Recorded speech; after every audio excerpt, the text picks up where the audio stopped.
Okay, so we all think we know William Shakespeare. The name alone just screams genius, right? Poetry, theater, the whole shebang. But what if the man we all picture in our heads is basically a ghost story?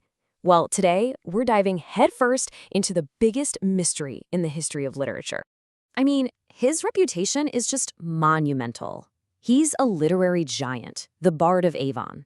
His own contemporary, Ben Jonson, called him the soul of the age. And for over 400 years, his work has literally shaped the way we speak, the stories we tell, and the theater we watch. But here's a thought. What if that face we all recognize, the high forehead, the little goatee, what if it's not him at all? What if it's just a phantom, a ghost hanging in the gallery of history? An image that was pieced together from a plaster cast, a death mask, taken from the face of a man right after he died. And what if all of this leads us to the biggest, most earth-shattering question of them all?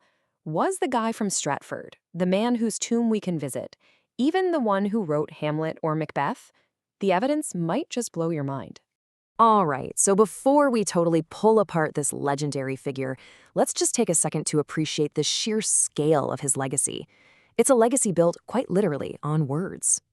Get this, it's believed that Shakespeare introduced something like 1,700 original words to the English language. 1,700! He wasn't just telling stories, he was forging the very tools to tell them, turning nouns into verbs and just flat out inventing words when the right one didn't exist. And his friend and rival Ben Jonson really nailed it with this quote.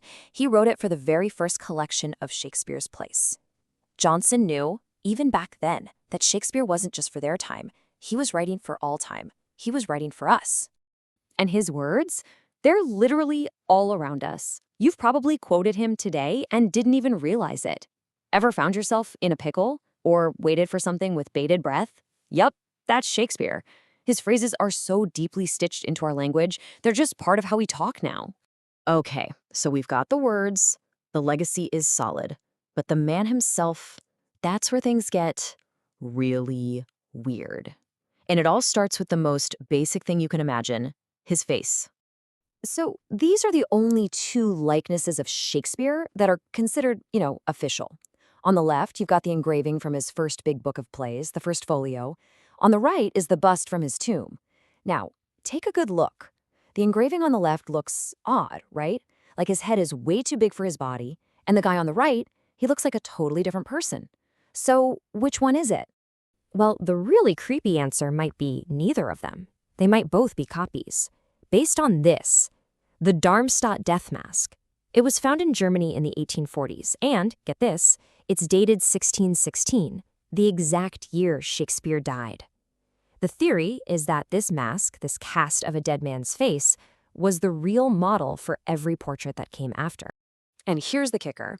If all the artists were working from this one mask as a reference, you'd expect to see the same little quirks and features pop up again and again, right? Well, guess what? You do. Across a bunch of different portraits, you see these same telltale signs. A puffy or drooping left eyebrow, weird little dents in the forehead, a faint scar on his cheek, and a left eye that seems to be looking off to the side.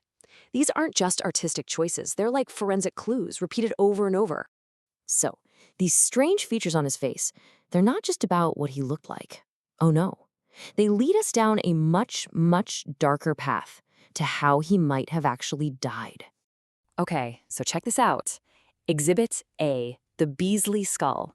Now, the story goes that back in the 19th century, this skull was actually stolen from Shakespeare's grave. It was eventually hidden away in a nearby church crypt, looked after by a family that was related to Shakespeare's. This is where the dots start to connect in a really convincing way. The damage on this skull lines up perfectly with the weird features on the death mask and the portraits. A fracture on the left eye socket, boom, that matches the swollen eyebrow. Puncture holes inside the socket, that would push the eyeball forward, creating that Wall-E eye effect.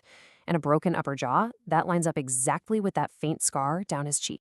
So what could do that kind of specific, violent damage? Well, the evidence points to something like this, a poignard.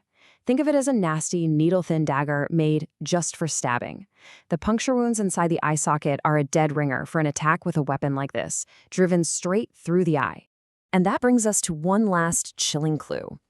In a recently analyzed portrait, the bow on the man's collar is tied in a really weird shape. It looks like a dragonfly. Now, back in Shakespeare's day, the dragonfly had some pretty sinister nicknames, like Devil's Needle, or, and this is the really telling one, Eye Sticker. It was a symbol for a weapon aimed at the eye. A hidden message, maybe, about how the world's greatest writer was silenced for good? Okay, so a possible murder? That's huge. But believe it or not, that's not even the biggest mystery, not by a long shot. The ultimate doubt that's haunted his legacy for centuries is this. Did the man from Stratford even write the plays at all? All right, so this debate is absolutely fierce. On one side, you have the doubters going, wait a minute.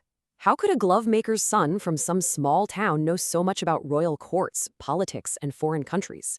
And then there's his will. It's super detailed about his furniture, but there's not a single mention of a book or a play.